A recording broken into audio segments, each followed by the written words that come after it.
770 CHQR. I'm Zach. Sometimes we have jobs that we love, and those jobs are fantastic. But sometimes it's not enough. And one of the words that we said at the beginning of the show that matters to me is the word fulfill. Oh, that's a big word. How do you live life fulfilled? Debbie Travis joins me here in the studio.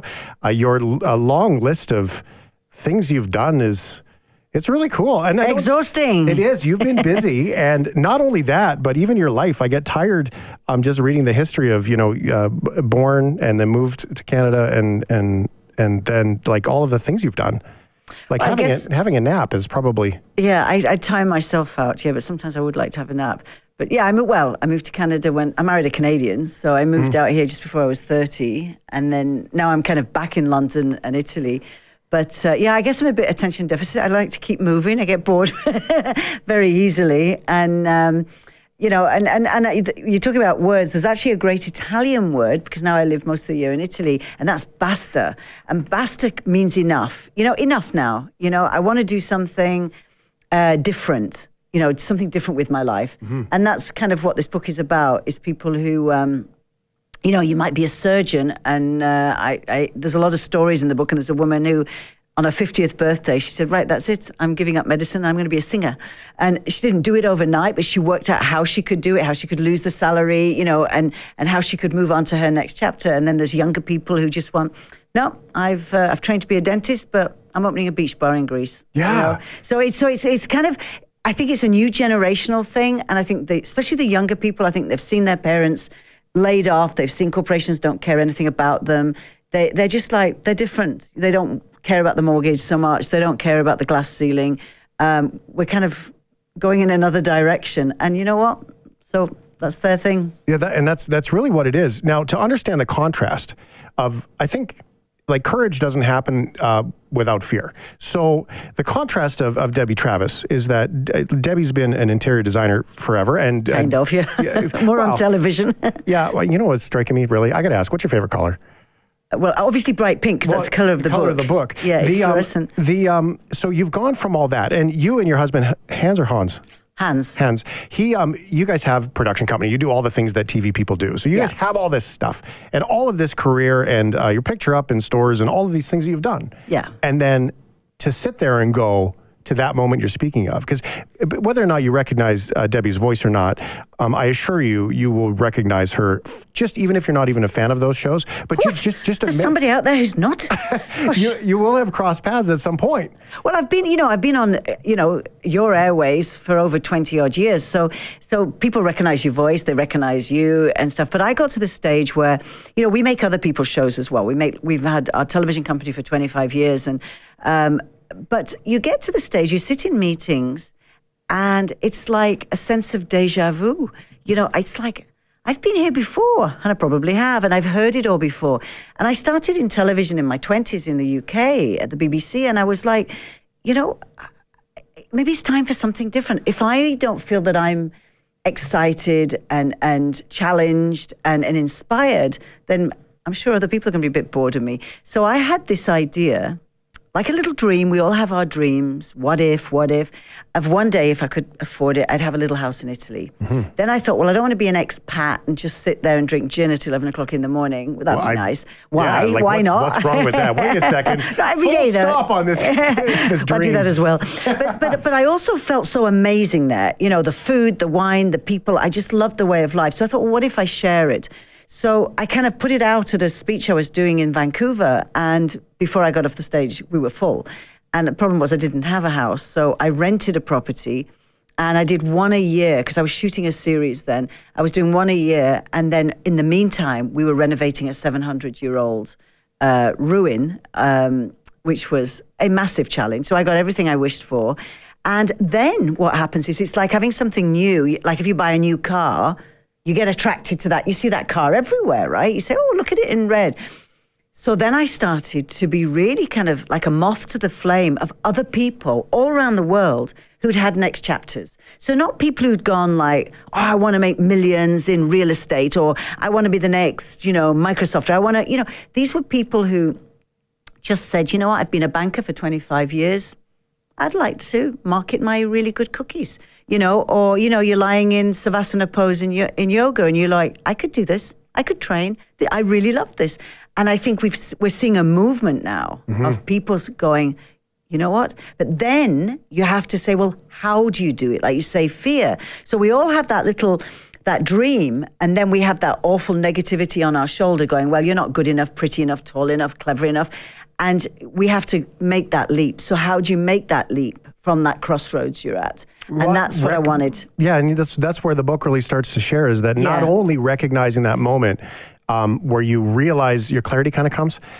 See, the irony of clarity for me is that we often think that right in the very beginning of these conversations where like, I'm not happy at work, my boss is a jerk, this doesn't fulfill me anymore, like I'm just not happy.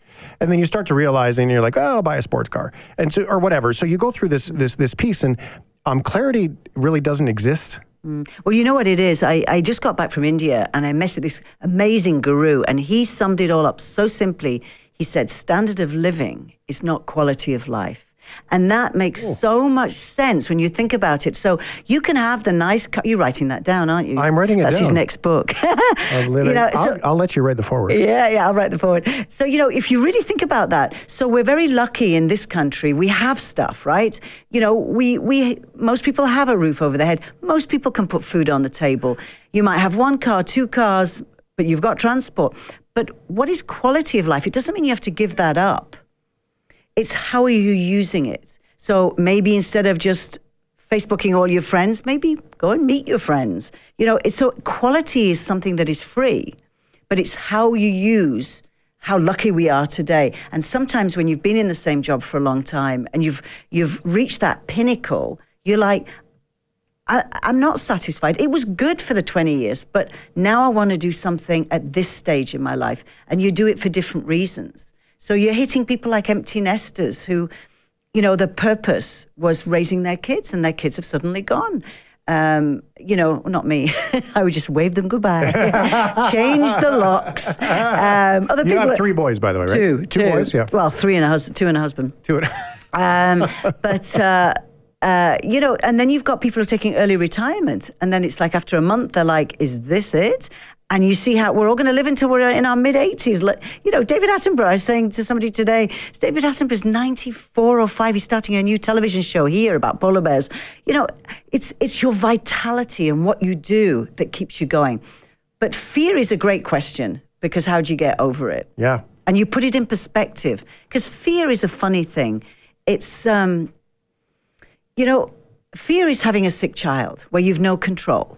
A sick child is in the hands of the gods and the doctors. You can make them comfortable, but you don't have control in it. Fear is you can't pay your mortgage. Fear is not knowing where that next meal will come from. But so if you write, you know, if you're nervous because, well, you know, I'm not sure if I can do this, that's not fear. That's being anxious and worried. And there's always a way. And sometimes those solutions are the magic and the creativity of life. Working out, how do I do it? Stop moaning about it and saying, oh, yeah, I'd like to have done that. Or, you know what, I make the best cookies in the world. I could have sold mine. I believe that, by the way. Your cookies are the best? No, yours are. No, I can't bake. Well, disempowerment, you know, the irony of all of this stuff, and I love this, thank you, is that when you speak about, I wrote down vitality before you just said it. I mean, it really becomes that, is that when you speak about disempowerment, the irony of it is that in those moments of fear, we don't realize that you can't have disempowerment without having empowerment. That's it's like true, it's normal, right? Like people in the world, I'm a rebel, but you can't have a rebel if you don't have a normal.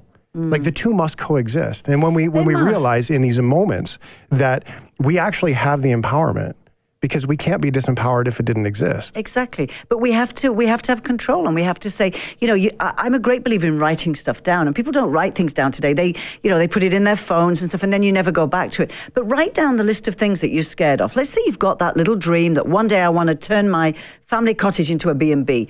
Oh, how can I do it? I have no clients. I don't know anybody. You can talk yourself out of everything. So write it all down, and some things may be real reasons why you shouldn't do it now. 3 kids under 5, sick parent, maybe you shouldn't do it now. Maybe you should do it in 10 years' time. But then like, well, I've got to walk the dog, you see. That's an excuse. That can be worked out. That can be solved. Or it's bridge on Wednesdays, you know. I don't know how I can start that company. You know, so we can talk ourselves out.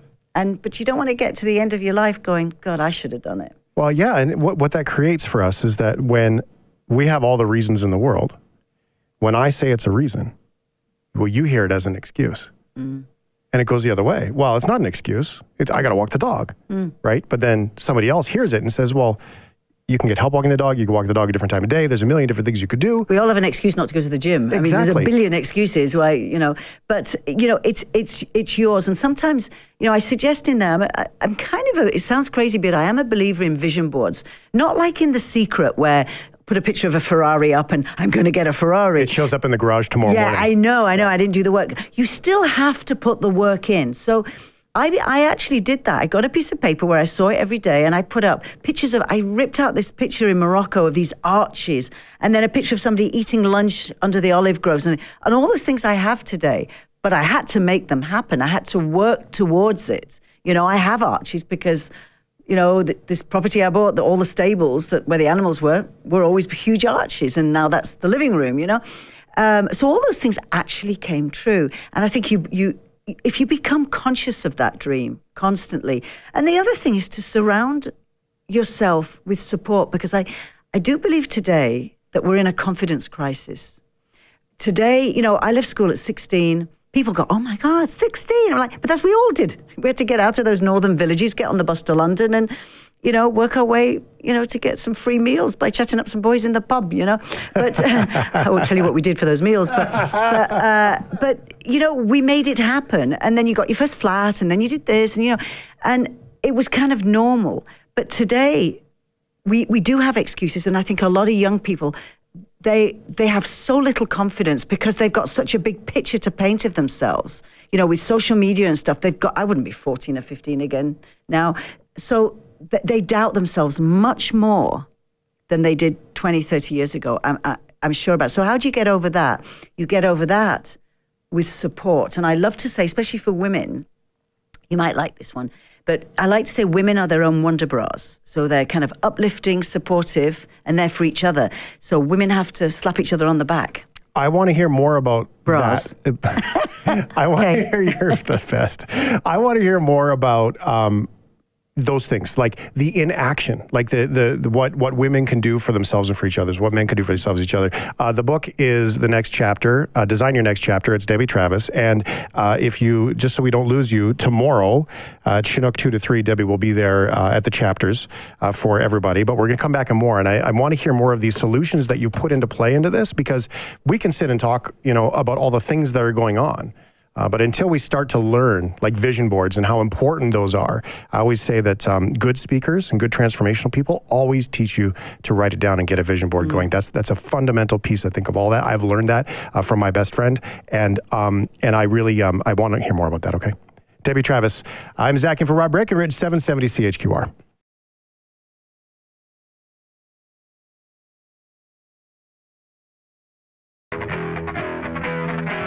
770 CHQR. I'm Zach in for Rob Breckenridge. Debbie Travis, design a miracle worker, now designing her life and offering it to you. Such a great, fantastic story. We're on the Facebook Live too right now. Before we got to the break there, you were discussing about the impact of women and how this starts to change everyone's lives a little bit differently when we just take some time. And one of the things I'd written down, yeah, because you're doing well. I'm a pro. He's writing a book. One of the things that I have written down, it was insulation and how insulated we are here. Now, you speak about Italy. You hear about people that get together for coffee and have dinner and everything else. And we don't realize here as Canadians how insulated we are when we go through Tim Hortons drive-thru and we get our coffee and we don't actually see anybody anymore. No. And we are incredibly insulated. And with Design Your Next Chapter, your new book, you're really trying to change that. Well, Italy inspired me so much. Every village, if you go into any village in the whole, or town in the whole country at 6 o'clock, everybody will be in the local cafe and bar, you know, and they even have a word for it. It's called the passeggiata. They go for a walk, they come back, they have an aperitivo, they have a coffee, and they talk and gossip and share. And the grannies are there, the teenagers are there, every age group, and it's a way of life. And what that does is it gets you out there. It gets people communicating and talking. And they do that really, really well. But you can change that. If you feel you're insulated, like you say, going through a drive-through, then call a friend. Just say, let's not do it by Facebook. Let's go and have a drink. Let's get a bottle of wine and just talk and share. And sharing is, when I created this retreat in Italy, it was about turning the girls' night out into a girls' week out. So a girls' night out is rather a noisy affair, but it takes women weeks, if not months, to get a night where they can all get together. Oh, I can't do it Monday. Can you do it Monday? So 6 months later, they get a night and they all go out. And every single woman who's listening to this will say, they go home and they say, why do we not do this every week? I feel amazing. They've drunk too much. They've eaten too much dessert. They've talked over each other. They've laughed. They've cried. They've shared. They've hugged. And it's cathartic. Is that the right word? Yep. And they feel amazing. So what I did was I took it into a whole week. So people arrive slightly nervous.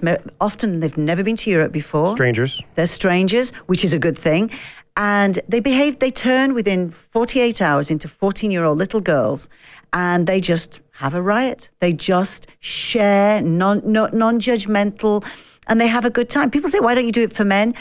I'm not sure, but working on it. We do ones where couples can go, because a lot of women come and say, oh, I want to bring my husband. But not everybody can come to Italy. So I thought, well, how do I take their stories and share it in a book? And that's where we come to, is right here. And it's really is coming together. Now, people can look you up and find out all about those retreats and all those things that are going on. Are you still going to do any more TV stuff? Because you have the production company. We're doing a lot of crime shows now. Yeah. So now it's more like, not what color are we painting the walls, but where did they find the head or something. Oh, dear. But, so we do a lot of kind of reenactment dramas and stuff. To do a whole series, I don't have 2 years, a lot of work, So I do all the morning shows, I come into the country several times a year, and I'll come for like a month and I'll do everything. And luckily everybody still wants me. And the other thing I'm trying to do now is, I love so much in Tuscany that I'm trying to bring it home here. So I'm bringing jewelry back. I'm bringing linens back. So, people hear me rabbiting on and they're like, well, bully for you, you're over there. Well, I'm going to bring it back for you. Oh, wonderful. Yeah. Well, I mean, you have that whole retail thing that you've got. Well, we've created an online shop, and it's not easy to do, but we've done it. And then, of course, we have olive oil. Yep. So we have like a consortium. So we pick the olives, press the olives, label the bottles, and then we put it, this week, literally, put it on a container, and we FedEx it to you. So you get the freshest, best organic olive oil from my farm. I imagine that you are like a nightmare for border services when you try to, I imagine you with like 5 suitcases of lots of stuff coming back into Canada. We've got more coming up with Debbie Travis next, 770 CHQR.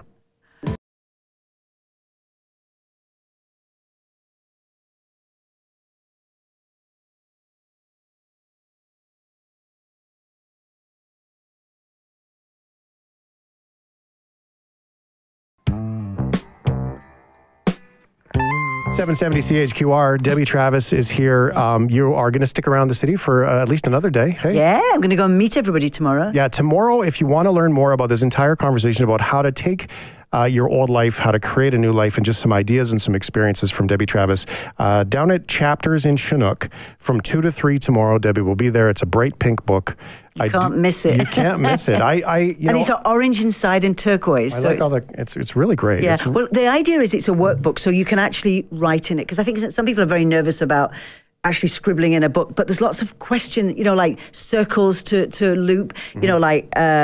Where are you now? Where are you in a month? Where were you last month? And you can put it away for a month and come back to it. What have I changed? What have I done? What I have, So to get people active, and then there's places you can write in it. And we say to people, kind of give yourself a day, get yourself a bottle of gin or something, and be very quiet and answer all those questions. Because it can be quite emotional to be truthful to yourself and get rid of that noise in your head, and just really ask yourself some really heartfelt questions, and most people will come out a little teary-eyed.